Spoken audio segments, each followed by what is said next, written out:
আমরা সঙ্গে নিয়ে ফিরে এসেছি আনন্দধারা অনুষ্ঠানে 103.1 মেগাহার্টজ এফএম প্রচার তরঙ্গে নিউজ অন এআইআর অ্যাপে। এই মুহূর্তে আপনারা সকলেই আছেন আনন্দধারার সঙ্গে। আর আজ আনন্দধারা অনুষ্ঠানে আমি আছি মোনালিসা, আমার সঙ্গে আছে মধুমিতা। স্বপ্নের রং গায়ে মেখে বেঁচে আছি, হাজারো ব্যর্থতা প্রতিনিয়ত ক্ষতবিক্ষত করে, তবু তো ক্লান্তি বিষণ্ণ ব্যথা মনে নিয়ে দিব্যি বেঁচে আছি আগামীর ডাকে নবদিগন্তে। প্রতিনিয়ত কাঁকড়া দল পা টেনে ধরে, হির হির করে নিচে নামিয়ে দেয় একদম শূন্যে, তবু তো হামাগুড়ি গুটি গুটি পায়ে দিব্যি এগিয়ে চলেছি সামনের দিকে সামান্য শক্তি সঞ্চয়।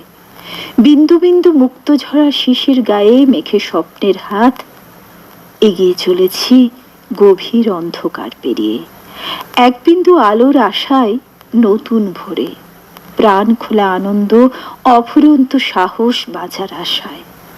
স্বপ্নের রং জীবনের সকল দুঃখ কষ্ট ক্লান্তি এক নিমেষে মুছে দেয় জীবনের কালো অন্ধকার আকাশ থেকে নতুন ভোরে নতুন জীবনে। চিঠিটি লিখেছেন গোপাল দাস, সিঙ্গুর জলাঘাটা, হুগলি থেকে। মধুমিতা, চিঠিটির হেডলাইন হচ্ছে, চিঠিটি যে কবিতাটি লিখেছে, ছোট্ট একটি কবিতা, তার নাম দিয়েছে খুব সুন্দর করে স্বপ্নের রং। তো হাজারো রঙের হাজারো রং মিশে যায় আমাদের আনন্দধারার চিঠিতে। সেখানে কখনো থাকে ভালো লাগা, কখনো ভালোবাসা, কখনো বা থাকে আলো, কখনো অন্ধকার, কখনো বা থাকে অভিমান, অনুযোগ।